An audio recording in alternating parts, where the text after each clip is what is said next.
A paz, irmãos. Mensagem de hoje por Paul Washer. Arrependei-vos e crede no Evangelho. Vamos abrir nossas Bíblias no Evangelho de Marcos, capítulo 1. Antes de lermos o nosso texto, eu quero dizer a vocês novamente que este tem sido um dos grandes privilégios de toda a minha vida, estar com vocês.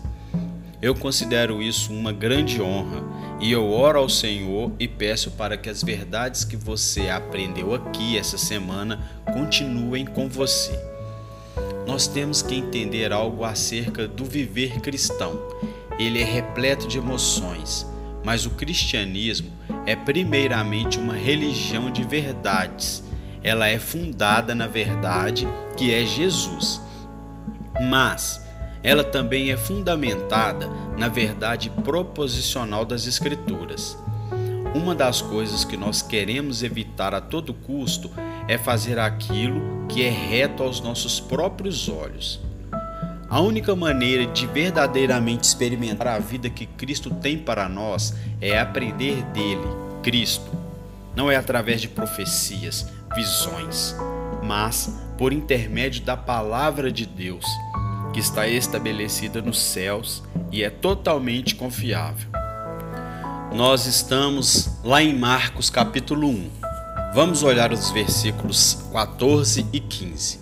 Marcos capítulo 1, versículos 14 e 15 diz assim: E depois que João foi entregue à prisão, veio Jesus para a Galiléia, pregando o evangelho do reino de Deus e dizendo: O tempo está cumprido e o reino de Deus está próximo. Arrependei-vos e crede no Evangelho. Vamos orar? Pai, nós nos achegamos a Ti no nome do Teu Filho. Eu peço que o Senhor ilumine os nossos olhos para que entendamos as Escrituras e compreendamos a resposta apropriada ao Evangelho. Que saibamos andar de forma agradável a Ti. Ajuda-nos, Senhor. Em nome de Jesus. Amém. Durante toda essa semana, eu tenho me esforçado para apresentar a vocês o Evangelho de Jesus Cristo. Nós olhamos a depravação radical do homem. Nós vimos a expressão disso na rebelião constante em relação a Deus. Nós atentamos para os atributos de Deus: seu amor, sua justiça, sua santidade. Nós aprendemos que todos esses atributos fazem parte da pessoa de Deus e estão todos em harmonia. E por causa disso, nós temos um problema. Como é que Deus pode ser justo e ao mesmo tempo justificar homens ímpios? A resposta é encontrada somente em Cristo. Você já ouviu muitas vezes que há reconciliação em Jesus, mas vai muito mais longe do que nós normalmente imaginamos. Homens e mulheres são reconciliados a Deus por intermédio de Jesus, mas há um outro sentido em que todo o cosmos é reconciliado com Jesus. E há uma maneira mais profunda ainda para olhar para a reconciliação, pelo menos em relação à revelação de Deus, que esses são atributos de amor e de justiça. Eles são reconciliados no Evangelho, de tal forma que Paulo pode dizer que Deus é tanto justo como justificador daqueles que têm fé em Jesus. Ontem à noite, nós falamos do sofrimento da cruz. Nós dissemos que não foram os pregos do Calvário que fizeram que o Salvador suasse gotas de sangue, mas foi a ira de Deus que ele tinha que sofrer para satisfazer as exigências da justiça de Deus. Então nós consideramos a ressurreição e nós dissemos que a ressurreição prova que Jesus é o Filho de Deus. É a ratificação pública de Jesus. É também prova que este mundo tem um Salvador. Nós sabemos que somos salvos nele, porque ele foi ressurreto. Nós sabemos também que este mundo tem um rei e um juiz. E finalmente, nós consideramos Jesus Cristo como nosso mediador. Frequentemente as pessoas dirão: eu não entendo a diferença. Antes de vir a este mundo, ele já assentava à destra de Deus e agora ele voltou para a destra de Deus. Então, em que sentido ele é exaltado mais do que ele já era?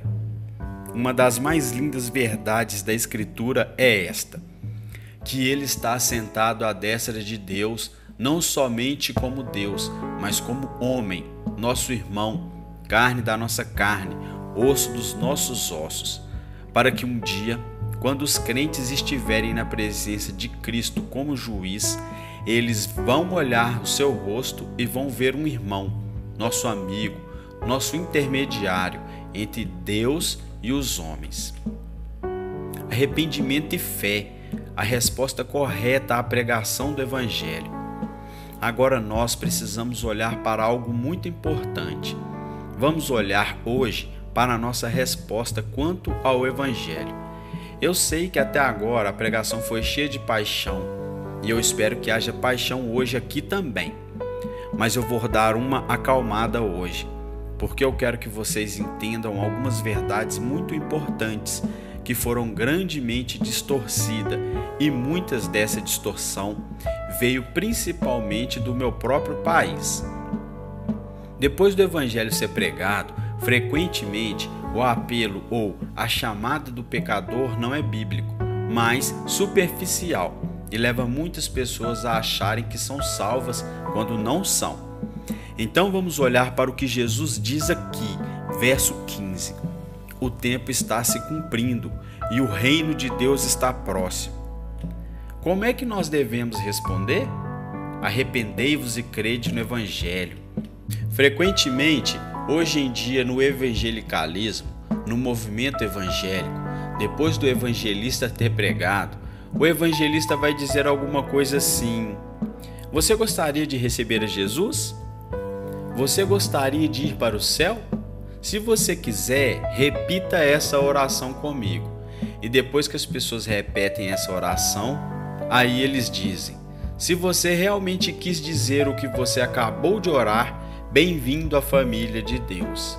Você está salvo. E se você tiver qualquer dúvida de que você é salvo, perceba que isso é só Satanás. Você tem que lembrar desse dia. Esse é o dia que você fez aquela oração. Há problema com essa técnica evangelística. Ela não é encontrada na Bíblia em lugar nenhum. Esse é o primeiro problema. Este é o pior problema. Mas quando nós interpretamos as Escrituras, até o melhor dos homens, o melhor exegeta do grego e do hebraico, ele tem que comparar a sua interpretação com a história da igreja. E esse é o segundo problema. Esse método de evangelização não é encontrado na história da igreja. E há mais um problema com esse método. Ele se origina de um lugar, Estados Unidos da América. Não é global, mas veio de um lugar, e desse único lugar espalhou-se para o mundo. Mas qual então deve ser a nossa resposta apropriada ao Evangelho? E o que nós devemos dizer para as pessoas fazerem? Eu acho que seria muito mais sábio seguir as palavras de Jesus.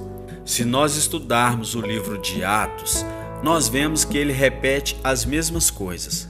Se nós formos para epístolas, a gente vai encontrar o mesmo fundamento. Se nós formos para as grandes confissões da igreja, a exemplo da confissão de Westminster, o que nós vamos descobrir? As mesmas coisas. E o que você tem que fazer? Se arrependa dos seus pecados e creia. Antes de eu definir o que significa arrependimento e fé, porque a maioria de vocês aqui tem pelo menos uma ideia sobre isso, eu quero que você atente para o mandamento de Jesus. Ele diz: arrependei-vos e crede. Estas são as ordens. Cristo está ordenando que todos os homens se arrependam e creiam. Os apóstolos fazem a mesma coisa, mas ambos os mandamentos estão no presente, no tempo presente. Na língua grega, isto indica continuidade, algo que progride, que continua. Frequentemente, quando nós conversamos com as pessoas sobre a fé que elas professam, elas dizem alguma coisa assim: sim, eu me arrependi. Então eles apontam para um dia lá no passado, eu me arrependi. Ou eles dirão, sim, eu criei. E eles vão apontar para esse dia lá atrás. Ora, é verdade que quando nós ouvimos o Evangelho, tem que haver um momento na nossa história no qual nos arrependemos e cremos. E quando nós nos arrependemos e cremos, somos salvos. Mas, eis o que você precisa aprender. A evidência de que você se arrependeu uma vez no passado é que você continue se arrependendo hoje. E a evidência de que você um dia creu para a salvação é que você continue crendo hoje.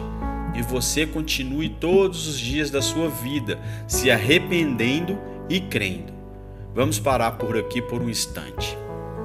Tanto o arrependimento quanto a fé não se originam em você. Eles têm Deus como origem. É através da obra regeneradora do Espírito que o homem vem a se arrepender e crer.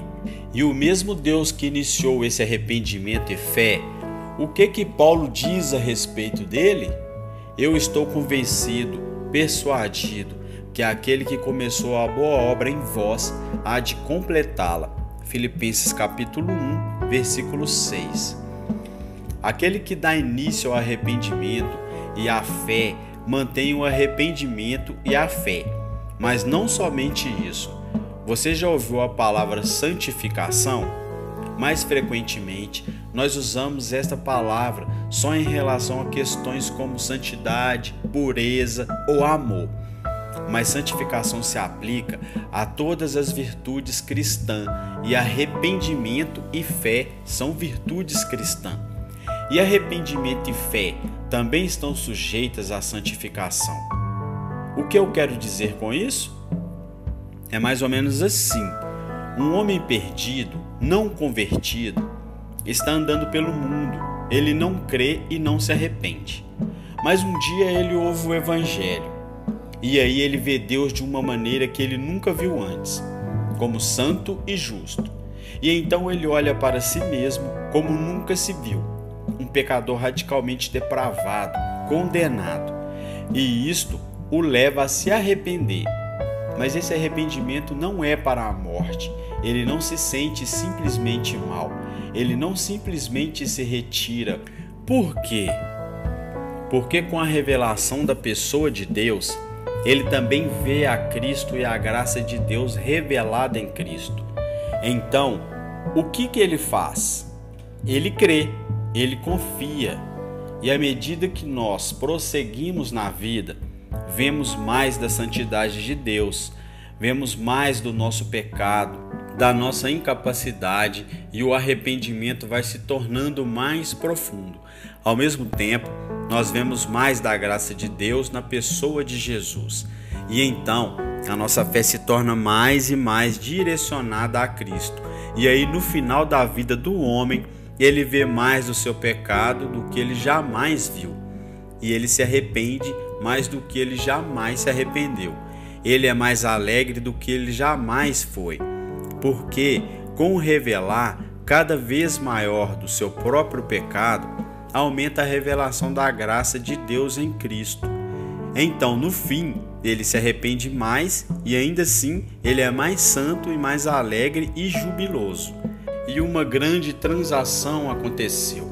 Quando ele creu e se arrependeu pela primeira vez, ele diria coisas tipo assim: Jesus é tudo, mas ele não entendia o que ele estava dizendo. Mas depois de andar com Cristo 50 anos, quando ele fala assim, Jesus é tudo, ele entende essa frase de uma maneira totalmente diferente. E uma transação aconteceu. A sua alegria não é mais baseada na sua performance. O seu gozo está fixado na obra perfeita de Jesus. Ele aprendeu que não há esperança em si mesmo, mas ele não está deprimido, porque na sua velhice ele parou de olhar para si e ele olha só para Cristo, e Cristo recebe toda a glória. É por isso que os puritanos diziam assim: para cada vez que você olhar para dentro de si, para o seu próprio coração, olhe 10 vezes para Cristo. 10 vezes para Cristo. O que é arrependimento? O que é arrepender-se? Eu gostaria que a gente atentasse por um instante na doutrina do arrependimento. Daria para estudar isso por semanas, mas nós não temos tempo. Então vamos para o livro de Atos. Vamos olhar capítulo 9 e eu vou pedir para o meu irmão ler os versos 1 e 9. E Saulo, respirando ainda ameaças e morte contra os discípulos do Senhor, dirigiu-se ao sumo sacerdote e pediu-lhe cartas para Damasco, para as sinagogas, a fim de que, se encontrasse algum destes no caminho, quer homens, quer mulheres, os conduzisse presos a Jerusalém. E indo no caminho, aconteceu que, chegando perto de Damasco, subitamente o cercou um resplendor de luz do céu. E caindo em terra, ouviu uma voz que lhe dizia: Saulo, Saulo, por que me persegues? E ele disse: Quem és, Senhor? E disse o Senhor: Eu sou Jesus, a quem tu persegues. Duro é para ti recalcitar contra os aguilhões. E ele, tremendo e atônito, disse: Senhor, que queres que eu faça? E disse-lhe o Senhor: Levanta-te e entra na cidade, e lá te será dito o que te convém fazer. E os homens que iam com ele pararam espantados ouvindo a voz, mas não vendo ninguém. E Saulo levantou-se da terra e, abrindo os olhos, não via a ninguém. E guiando-o pela mão, o conduziram a Damasco. E esteve 3 dias sem ver, e não comeu e nem bebeu. Tem alguns acadêmicos que estão ensinando aqui neste lugar, nesta semana, que já esqueceram de Deus muito mais do que eu aprendi por toda a minha vida. Mas ao mesmo tempo, nos meus anos de estudo, para mim, essa é a maior ilustração de arrependimento que eu já encontrei na Bíblia, e eu quero usar essa passagem para ensinar a você algo sobre arrependimento. A maioria dos acadêmicos acreditam que arrependimento é uma mudança de mente. Para nós, que vivemos no Ocidente, a nossa ideia de mente ou pensamento é muito superficial. O fato de a pessoa mudar sua cabeça, mudar sua opinião, não significa muita coisa. Mas quando se fala de mudança de mente nas Escrituras, escute atentamente. Você está falando do centro controlador de tudo que você é. É o centro controlador do seu intelecto, da sua vontade, das suas emoções. O centro controlador. É por isso que uma religião evangélica que não passa pela mente é totalmente antibíblica. Ora, se a mente é o centro controlador de tudo que você é, se essa mente muda, todo o resto de você vai mudar com ela. Deixa eu dar uma ilustração. Por que você está sentado aqui calmamente? Porque você acha que o telhado não está pegando fogo, e não está mesmo. Mas se você cresce que o telhado estava pegando fogo, as suas emoções seriam afetadas e a sua vontade seria acordada. Tudo sobre você mudaria. Vamos dar uma olhada para o apóstolo Paulo. Vamos olhar para a mente dele. Ele parte no caminho para Damasco. O que é que ele está pensando? O que ele está pensando? Eis o que ele está pensando: que Jesus é o maior falso profeta que já se levantou em Israel, de que ele era digno de ser crucificado, de que ele era um blasfemo, um inimigo de Deus, e ele estava em aliança com Satanás. E o que Paulo cria acerca dos cristãos? Que eles eram a seita mais perigosa do planeta, de que eles tinham que ser erradicados, ou lançados na prisão, ou apedrejados como Estevão. Isso que ele pensava sobre os cristãos e os seus pensamentos o levaram às ações que ele estava a fazer. Ele saiu para matá-los, para prendê-los e argumentar contra o nome de Jesus e até blasfemar contra ele. E o que acontece? Ele tem um encontro com o Senhor ressurreto e não tem como eu comunicar de maneira clara Qual radical foi esse encontro? Imagine que você acorda uma manhã e tudo que você já creu sobre a realidade está errado. Tudo. A textura da criação, desde o seu cerne, está tudo diferente do que você imaginava. Você nem é um ser humano. Você é simplesmente um ser imaginário, criado pelo pensamento de outro. Não tem mundo, tudo é falso, tudo está de cabeça para baixo. A sua existência inteira foi uma grande mentira e você estava errado sobre tudo na vida, absolutamente tudo. Quando Paulo teve um encontro com Cristo, toda a sua realidade foi desintegrada. Ele achava que ele era o maior falso profeta que já existiu em Israel. Então Paulo descobre que ele estava perseguindo o próprio Filho de Deus. Ele achava que estava protegendo a ideia do Messias. Ele estava lutando em prol do Messias.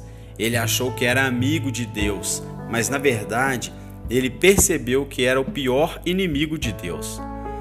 Ele achou que ele estava matando uma seita a fim de proteger o povo de Deus, para descobrir o que ele estava matando o povo de Deus. A mente dele mudou.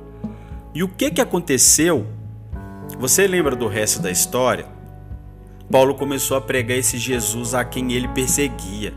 Ele se tornou o maior missionário, o servo mais devoto que conhecemos. Ele perdeu absolutamente tudo e morreu como Marte. Ele se arrependeu. Então você diz assim: como é que isso se aplica a uma pessoa hoje? Você é um homem de negócios. Desde que você era pequenino, você era bom de números, de matemática, você estava lá economizando dinheiro, você tinha essa habilidade. E com o tempo, o dinheiro se tornou tudo para você. Você achava que era a coisa mais importante na vida. E aí as suas casas e os seus carros, e a sua casa na praia, e o temor das pessoas. As pessoas tinham respeito por você. Elas viam o seu poder. Esta era a sua realidade. Mas aí você se encontra com Jesus e você percebe que toda a sua vida é perda. Tudo pelo qual você viveu está errado e você é a pessoa mais tola do planeta Terra. E sabendo disso, você se arrepende. Você se vira disso e serve a Jesus Cristo. Você é uma pessoa jovem e você é vã. Desde que você era pequenino, todo mundo falava quão bonito você era, quão linda você era, ou como você era graciosa, ou quão atlético você era. E você viveu a sua vida inteira para você mesmo. Você olha para o seu espelho o tempo todo, porque esse é o seu Deus. Você se importa com a maneira em que você se veste, como é que você se aparenta aos outros. Será que a sua roupa exalta seu figurino maravilhoso, seu corpo maravilhoso? Será que a camiseta mostra cada um dos seus músculos? Você não consegue nem passar pelo vidro de um carro e não dar uma olhadinha. E todo mundo quer estar com você. Eu acabei de descrever alguns de vocês aqui hoje. Eu sou um homem velho, eu sei dessas coisas. Eu olho para você uma vez e eu sei que o melhor amigo que você tem é o seu próprio reflexo. Mas aí um dia você tem um encontro com Jesus. Aí você percebe que você é uma imagem feia e distorcida daquilo que você deveria ser. E, em comparação com a glória dele, a sua beleza é feia e a sua força não é nada.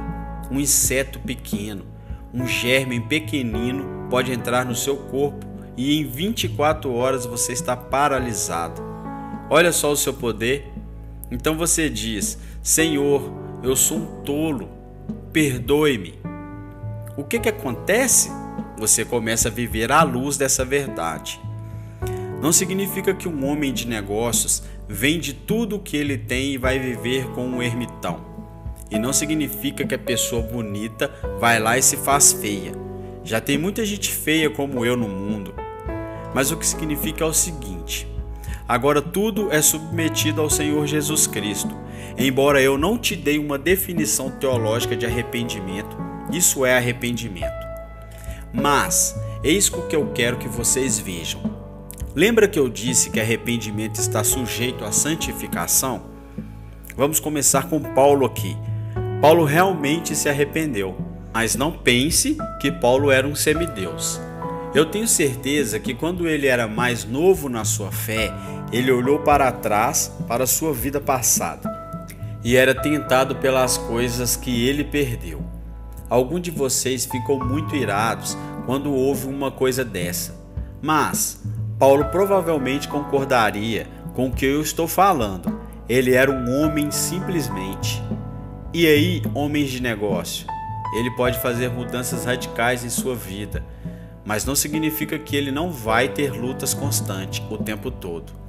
Às vezes, ele vai dar 4 passos para frente, 2 para trás. Às vezes 1 passo para frente e 3 para trás. E às vezes 10 para frente. Eu moro nas montanhas. Se você está no vale e você subir até a montanha, a estrada, ela não vai assim. Ele gesticula uma linha reta. A estrada vai assim, vai um pouquinho para cima, desce um pouco, sobe um pouco mais, desce um pouquinho, sobe mais. Então você pode estar descendo. Aí você percebe que você nunca subiu. Todo mundo tem essa impressão que você nunca cresceu. Mas se alguém observa todo o caminho da vida cristã, embora haja descidas e subidas, o que ocorreu na sua vida é que você está subindo, porque aquele que começou a boa obra em vós há de completá-la. E a sua salvação não tem a ver com você. Eu não gosto de quebrar seu coração nisso. Você não é o centro do universo. Se você não percebeu isso até agora, eu preciso te dizer: você não é o centro do universo. Até a sua salvação não foi primeiramente por sua causa. Não é primeiramente por você. É primeiramente para quem? Para Deus. Em que sentido? Para demonstrar o seu poder, para aumentar a sua reputação, para que mais louvor seja dado a Ele. É por isso que Ele não deixa falhar. Lembra quando Israel saiu do Egito e cometeu pecado terrível contra Deus, e aí Deus testou a Moisés? Moisés, saia da frente, eu vou matá-los. Eu vou fazer um povo de vocês. Aí você pensa, naquele momento, todo Israel estava nas mãos de Moisés. É verdade, mas Moisés estava nas mãos de Deus. E qual foi o argumento de Moisés? Senhor, o Senhor não pode matá-los. Por quê? Porque todos os teus inimigos, eles dirão que, embora o Senhor foi forte o bastante para tirá-los do Egito, o Senhor não foi forte o suficiente para conduzi-los à terra da promessa. A sua reputação está em jogo, Senhor. É a mesma coisa com cada um de vocês que é verdadeiramente filho de Deus. Aquele que começou a boa obra em você vai terminá-la, porque tem a ver com a manifestação do poder de Deus para salvar o insalvável, para fazer o impossível. O que é fé? O que é crer? Então agora vamos olhar para a fé. Eu quero ir até João, capítulo 3, versículo 16. É uma passagem que muita gente memoriza. É normalmente seu primeiro verso da Bíblia que aprende. E também é o meu verso favorito em toda a Bíblia.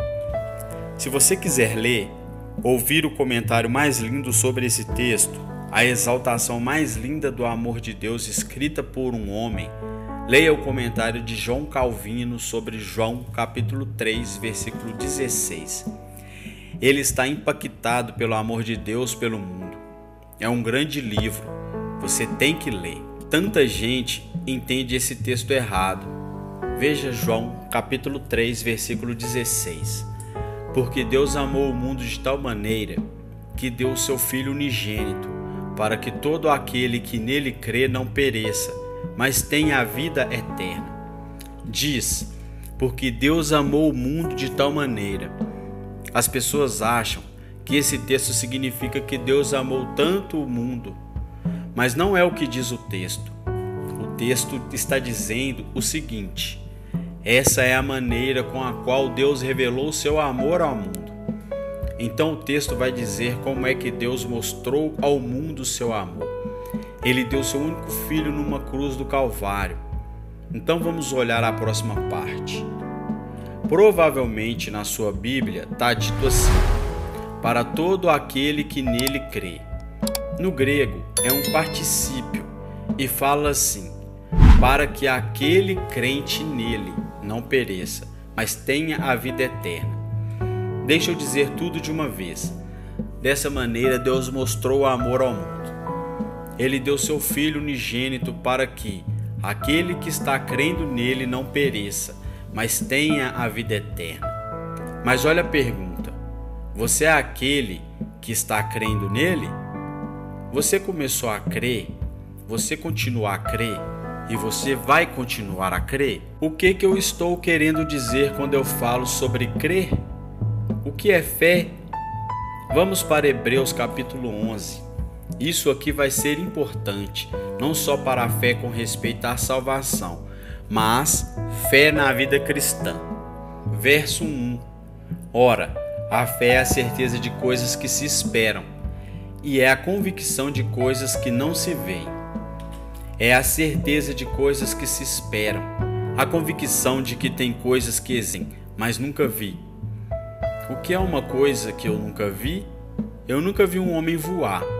Eu nunca vi um homem pular de um prédio e voar. Mas eu tenho a convicção que isso pode acontecer. Sabe o que eu espero fazer um dia? Voar. Eu amaria voar. Eu estou falando assim, pular de um prédio e voar mesmo. Sabe o que mais? Eu tenho certeza que eu posso fazê-lo. Então isso aqui qualifica para expressar fé. Eu nunca vi um homem voar, mas eu acho que ele pode. E eu acho que se eu for pular de um prédio como Peter Pan, eu vou começar a voar. Isso é fé. E você vai dizer: não é. Então, escute o que eu vou dizer. É sim. Pelo menos de acordo com muitos dos pregadores que vocês ouvem. Amém? É exatamente isso que os pregadores pregam hoje. Eu não quero machucar vocês e eu não quero fazer gozação aqui, mas às vezes é necessário. Até os pregadores no Antigo Testamento, às vezes, eles usavam sátiras. Sabe Elias falando assim: sabe, seu Deus talvez esteja dormindo. Lembra? Isso é que eu quero que vocês vejam nesse texto. É tolice a não ser que você entenda. Como é que eu posso ter convicção de algo que existe que eu nunca vi? Só tem uma maneira. Se Deus revelou na sua palavra, como é que eu posso ter convicção de coisas que eu espero? Só se Deus prometeu na sua palavra. Deus nunca prometeu que eu poderia pular de um prédio e voar. Sinto muito. Ele não prometeu isso. Então, se eu tenho certeza sobre isso, tenho convicção sobre isso, não é fé. Sabe o que é? Quando a gente fala sobre fé, a fé é como um lado da moeda. O outro lado é presunção. Descrença é quando eu não creio naquilo que Deus prometeu na sua palavra. Mas presunção, que também é um pecado, é quando eu creio em algo que Deus nunca prometeu. E o que muita gente está fazendo hoje, especialmente nessas igrejas de prosperidade. Não sei como é que é no Brasil, mas nos Estados Unidos a entrada e a saída das pessoas nessas igrejas é incrível. Está sempre trocando o público. Por quê? Porque os líderes estão prometendo coisas que Deus nunca prometeu. E quando essas promessas não se cumprem, as pessoas ficam desiludidas e saem. E o que é pior que isso é o seguinte: eles acham que todo cristianismo é uma mentira. Você percebe? Você percebe como isso é perigoso? Então vamos voltar aqui para a salvação. O que significa crer? Significa confiar no que Deus prometeu por intermédio do seu Filho. Eu quero lhe dar uma ilustração em relação a isso. Vamos para Romanos, capítulo 4, versículos de 19 ao 22. E não enfraquecendo na fé, não atentou para o seu próprio corpo já amortecido, pois era já de quase 100 anos, nem tampouco para o amortecimento do ventre de Sara. e não duvidou da promessa de Deus por incredulidade, mas foi fortificado na fé, dando glória a Deus, e estando certíssimo de que o que ele tinha prometido também era poderoso para fazer. Assim lhe foi também imputado como justiça.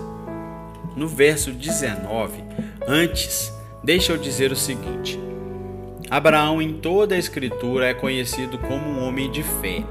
Quando precisa de um exemplo sobre alguém de fé, Abraão é um exemplo. Então, ele é um exemplo interessante para a gente observar. No verso 19, Abraão olhou para o seu próprio corpo e ele olhou para o corpo da sua esposa, e aí ter um filho era absolutamente impossível. Impossível. Mas aí vocês ouvem o Evangelho de Jesus, você ouve sobre a santidade de Deus, você vê o seu pecado e você chega à seguinte conclusão: de que a sua salvação é absolutamente impossível e de que você não pode salvar a si mesmo, de que as suas obras não vão te ajudar, de que você está perdido e não há nada que possa ser feito. Então, exatamente como Abraão, você está vazio de toda a esperança humana. Mas olha para o verso 20. Mas em relação à promessa de Deus, ele não duvidou por incredulidade, mas pela fé se fortaleceu, dando glória a Deus. Quando ele olhou para si mesmo e não encontrou nada, ele voltou-se para a promessa de Deus, a imutável promessa de Deus. Ele encontrou esperança, ele creu. Mas olha o que mais diz no verso 21. E estando plenamente convicto de que ele era poderoso para cumprir o que prometera. Como é que você sabe que você tem fé salvadora? Como é que você sabe? Você está completamente convicto de que há promessas em relação ao Filho são verdadeiras, de que aquele que crê no Filho tem a vida eterna, e você tem a certeza de que você tem aquela vida eterna. Você está colocando toda a sua esperança no Filho. Você não mais se gloria na carne. Você não tem mais nenhuma esperança em nada que é humano. Você não tem esperança em nada que seja eclesiástico. Nenhuma esperança na igreja. Nenhuma esperança no pregador. Nenhuma esperança no batismo. Nenhuma esperança em nada, a não ser que Jesus Cristo derramou o seu sangue pela sua alma. Eu queria ter um pouco mais de tempo para a doutrina da revelação, porque é uma das coisas que a mente secular nos critica, e é por causa de alguns filósofos mais antigos. Eles dizem que fé é um salto no escuro. Você crê e se torna real. Você só dá um salto, sem qualquer certeza. Alguns supostos mestres da Bíblia ensinam a mesma coisa. Eles falam que fé é um salto no escuro. Deus não está nos chamando para crer sem qualquer motivo. Jesus nunca falou simplesmente creia.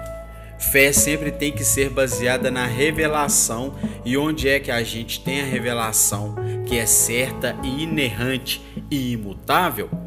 Não no seu pastor favorito, mas na palavra de Deus. Na palavra de Deus. Agora, mas como é que a gente sabe que esse livro é verdadeiro? Como é que a gente sabe que Jesus ressurgiu dentre os mortos? Eu poderia aqui trazer todas as evidências legais e argumentos históricos em relação à ressurreição. Eu poderia fazer o mesmo em relação às Escrituras, mas não responde uma pergunta importantíssima. Vamos para uma tribo na floresta do Peru. Uma pessoa que mal pode ler. Ela não sabe nada sobre argumentos lógicos. Ele não sabe nada sobre evidência histórica legal. Ele não sabe nem onde fica Jerusalém. Mas aí um missionário chega naquela tribo e começa a proclamar o evangelho. E de repente esse homem, ele é capturado, por assim dizer, no seu coração. Ele sabe que a mensagem é verdadeira.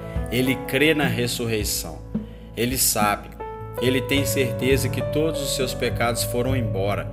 Ele está cheio de alegria. E aí, quando toda a tribo se volta contra ele para matá-lo, ele não retrocede. Jesus é o Senhor para ele. Ele é meu Salvador.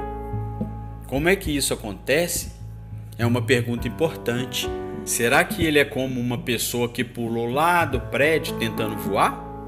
De onde veio essa certeza?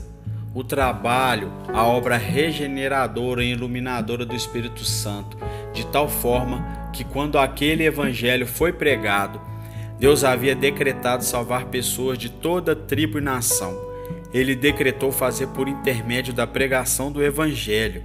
E quando aquele evangelho é pregado para aquele homem, o Espírito do Deus vivo o fez vivo e transformou seu coração depravado, tirou o coração de pedra e colocou um coração de carne, com novos desejos justos. E o Espírito de Deus iluminou aquele homem. Quando ele olhou para Jesus com aqueles novos desejos santos, ele foi irresistivelmente atraído por ele. Isso é uma realidade na sua vida. Ou você simplesmente fez uma decisão? Ou você simplesmente fez aquela oração lá atrás? Ou será que você simplesmente veio à frente quando o pastor chamou? Ou você simplesmente passou a fazer parte de uma igreja? É isso que acontece com todo aquele que crê. Vamos orar. Pai, eu peço que Tu uses esta palavra no coração das pessoas e no coração, talvez, daqueles que não Te conhecem. Senhor, que eles vejam a tolice, que eles se voltem e se virem contra a tolice, que eles creiam no Teu Filho, no nome de Jesus. Amém.